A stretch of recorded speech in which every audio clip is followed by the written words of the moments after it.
Bettina POV. Nasa labas na kami para sa bonfire daw, ewan ko pero excited na ako, habang naglalakad ako ay ayon nga meron nga. Kaya umupo na lang ako sa buhangin, at ganun din si Dion, take note sa mismong tabi ko. Nagbigay naman si Anderson ng tig-isang supot ng hotdog, tsaka mallows. Para daw sa ihaw-ihaw lang habang nag-uusap kami. Guys, let's laro truth or dare, para we enjoy this night lang naman, suggestion ni Elia, na ikinasang-ayon namin. So we encircle lang naman. Nang makapaikot na kami, ay kinuha na nila ang bottle na wala ng laman. Tsaka in-spin na ang bottle, hanggang huminto ang bottle sa harapan ni Jade. Kaya tumingin kaming lahat sa kanya. Dare, yan agad ang sagot niya, even hindi pa namin tinanong kung truth ba or dare. Okay, kiss the girl you love, sabi ni Shade habang nakangisi, at yun pulang-pula ang mukha niya. Dahil mga pilyo at matapang ang mga ta, kahit duwag sa mga babaeng mahal nila. Tumayo siya at bigla niyang hinalikan si Charis na mas ikinapula din ni Charis, yung pulang na parang kamatis ang mukha ni Charis na pinsan ni Chad. Yun oh, get a room, sigaw naman ni Chad habang pumapalakpak pa. Ina mo Anderson, pinamimigay mo na ang maganda mong pinsan, depensa naman ni Charis kay Chad. Well, dyan din kayo mapupunta, sa kasalan, bakit pa kita ipagdadamot? Ina talaga, sabi ulit ni Chad.at ang mga makong nag-high five pa sila. Tapos in-spin nila ang bottle, napunta kay Oliana. Truth, sabi niya naman at confident pa talaga. Are you falling to someone? If yes, ituro mo kung sino, kung nandito siya. Tanong ni Maya, at parang nahihiya pa siyang sumagot. Yan kasi pa truth pa. Yes, and he is here right now, nahihiyang sagot niya. Then ituro mo kung sino. Sabi naman ni Glay at tinuro naman niya si Henry, na tahimik lang. At dahil medyo may pagkamahiyahin si Oliana, tinago niya ang mukha niya sa palad niya. Ayon pala pakipot pa, aamin din naman, sabi ko sa kanya. Don't mind them wife. Hayaan mo sila, seryosong sabi ni Dion. Kaya di na ako nagsalita. Nag-spin ulit sila at boom na sa akin ang nguso ng bottle. There, yun ang sabi ko sa kanila. Ayusin niyo ang ipapagawa niyo sa kanya, or else sabay kasa ng ano, sabi ng asawa ko with cold voice. Princess dance in front of your husband, si Tristan, habang nagkakamot sa kanyang ulo. Yun lang pala easy, sabi ko at tumayo at nagsayaw sa harapan ni Dion. At laking gulat niya sa ginagawa ko. Lupot nun men, sigaw pa ni Chad, na ikinatawa nilang lahat. Stop now wife, come here, baka mapano kayo ni baby, sabi niya kaya pumunta na ako sa kanya. Tapos spin ulit ang bottle, pero pumula ang mukha ng may binulong si Dion sa akin. Later wife let's vercase on the floor or vercase on the bed, sabi niya tapos tumawa pa talaga ng tumawa, habang nabigla ako sa pinagsasabi niya. Ang manyak mo talaga, balik na bulong ko sa kanya. Gusto mo naman, sabi niya ulit na para bang sigurado, kaya napatingin ako sa harapan namin ng dare ang pinili ni Glydel, at alam niyo ang pinagawa lang naman nila, ay lumapit sa lalaki na nakaupo sa may coconut tree. At bigla-biglang tumayo si Jake, at hinablot ang kamay ni Glydel, at di namin alam kung saan sila pupunta. Dahil nag-middle finger lang naman si Jake kay Shade. Ano? Bakla or lalaki na siya? Bulong ko kay Dion dahil nga nakangisi pa siyang sinusundan ng tingin ang dalawa. I think he become boy, did you saw his face? He really want to hurt. Natatawang sabi ni Dion, kaya kinurot ko siya sa may abs niya. So binalak mo ang lahat ng ito, para sa mga duwag mong alagad, sabi ko sa kanya. Effective naman hindi ba? Sabi niya tapos tumayo, we'll go, it's already late. My wife need to rest and you know her situation, now enjoy this night and walang magsusuntukan, shall we go wife, dugtong niya. Kaya tumayo na din ako. See you tomorrow guys, good night, sabi ko na lang sa kanila, at they just nodded. Nagising ako sa sikat ng araw na tumatama sa mukha ko. Kaya minulat ko ang aking mata. At napangiti ako, dahil may isang Greek god na mahimbing na natutulog sa aking tabi. Di ko namamalayan, hinaplos-haplos ko ang mukha niya. Bakit ba ang gwapo-gwapo mo? Bulong ko at hinahawakan ang ilong niya. He is really perfect, his kissable lips, yung pilak mata niyang mahaba, at ilong niyang patanggos ang dimple niya. Yung nakakalaglag bra ganun ang effect. Done memorizing me wife, nagulat pa ako dahil nagising pala siya, at may pilyong ngiti sa kanyang mga labi sabay kindat pa. Hindi assuming, sabi ko at tinampol ang mukha niya. Bangon na dyan, naghihintay na sila sa labas, dahil mag-swimming daw tayo, sabi ko na lang sa kanya, at we went in bathroom to change clothes. Nag-short lang ako at long sleeve, pero medyo kita ang pusod ko. Well di pa naman kalakihan ang tiyan ko, dahil 2 months pa lang. At nag-short din ang asawa ko, at nagsuot lang siya ng sando. Why so hot? Stay beside me, don't go anywhere, sabi niya sa akin, at hinhila na ako palabas ng cabin namin. Paglabas ko, ang ganda ang aliwalas. Ang linas ang sarap sa balat ang sariwang hangin tumatama sa balat ko. Good morning everyone, sabi ko sa mga kasama namin na gumagawa ata ng sandcastle. Morning princess, si Tristan, at Tinoon ang ginagawa, at talagang nagpapagandahan ate sila ng palasyo. Morning buntis, si Oliana. Morning princess, si Christian. Mas maganda ka pa sa umaga prinsesa, si Chad.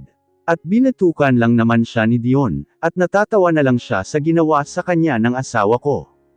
Halika habi gawa tayo ng palasyo natin, sigaw ko sa kanya dahil ang sama na naman ng mga mata niya, parang pinapalibutan siya ng may itim na aura. Pero wala siyang nagawa dahil sumunod din siya sa akin. Nag-start na akong gumawa ng palasyo na gawa sa sand. Para kaming nagbalik sa kabataan namin. What is your problem? Bakit mo binato ang gandang pangangatawan ko, si Chad? Anderson, I know, ikaw ang naunang bumato sa akin, sabi ni Christian at ayon nagbabatuhan sila ng buhangin, nung may lumapit sa aming babae. Hello Dion, long time no see, and talagang tadhana na ang gumagawa ng paraan, para maglandas ang daan natin. We're destined, sabi ng babae at may pahawak-hawak pa sa may kamay ng asawa ko, na halatang iritang-irita sa pagmumukha ng babae. Watch your mouth woman, don't you dare touch me again, and be ashamed to yourself as you can see, you're in front of my wife, sabi ni Dion tapos lumayo ng kaunti sa babae. Bettina POV. Oh come on Dion, I just came here to tell you that I'm sorry for everything, that I have done before, sabi nung babae. At ngumiti at halatang plastic. If I am you miss, you better go, as you can see we're busy, sabi ni Chad dito na halatang nairita din. I'm not talking to you mister, I'm talking to Dion, sabi ng babae sa marteng paraan. Wow big word Sandra Claire Torres, I remember what you did before. So don't you dare come near us, sabi ni Chad dito. Para kang linta ng dikit sa mga taong ayaw sa'yo, di ka na nahiya, ikaw pa mismo ang humahabol sa mga taong ayaw at pinagdidirihan ka, dagdag pa ni Chad. How dare you? Sigaw ng Sandra kuno kay Chad. Well that's true miss. So get the out of here, and don't you dare shout your kitty mouth to me, sigaw din ni Chad dito. Who are you? Saad ko dahil naguguluhan ako.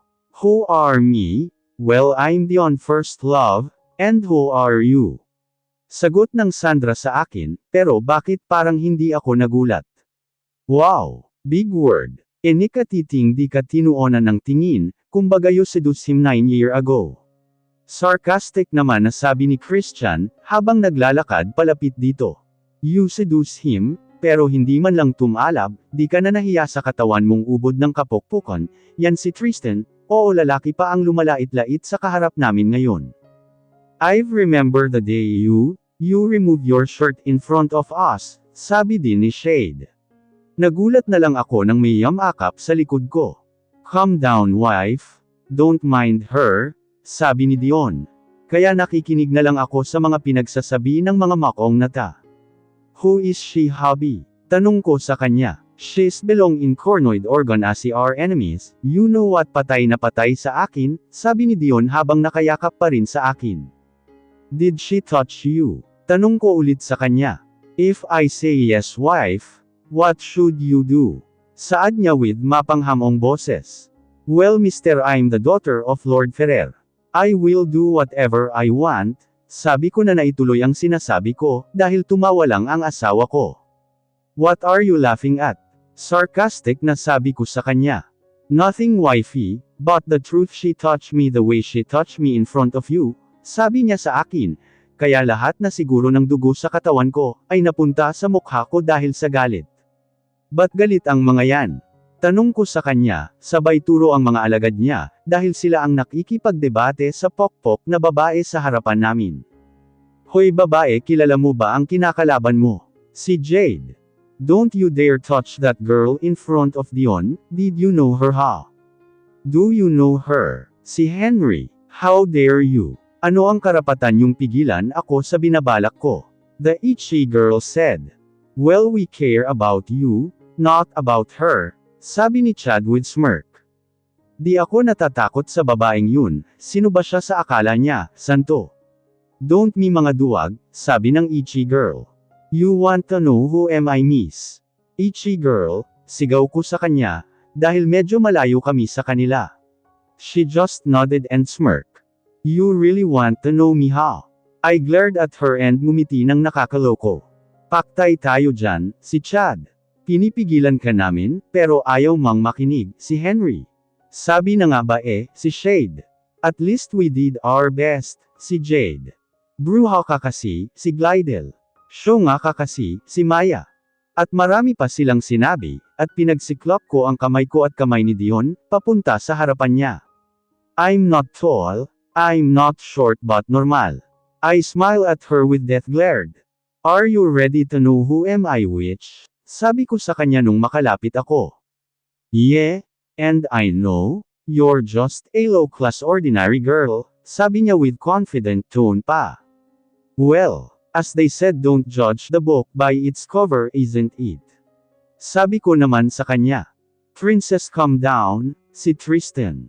Who is she kasi, panira ng moment si Landy girl. Si Elia. Then who are you? Sabi niya sa akin with high tone. Low down your voice which, you don't know who's you're talking in front of you, si Maya. As if I care, supladang sabi niya kay Maya. Well binalaan lang naman kita ulit, si Maya. I'm the one who's asking you that question Miss Torres. Who are you? Sabi ko with calm voice. Well I'm Sandra Claire Torres, the daughter of Gergeo Torres. If you know him he is mafia boss like your husband, sabi niya with confident tone, kaya tumawa ako ng tumawa. What's funny? Sabi niya tapos susugurin na niya sana ako nang may nagsabi ng wrong move lady, sabi ni Chad. Kaya di na niya tinuloy. You're so desperate? You're so assuming witchy-itchy girl, sabi ko sa kanya. At tumatawa-tawa pa, ang proud pa niyang sinabi kung sino siya. Well did you know Mr. Ferrer? Sabi ko naman sa kanya.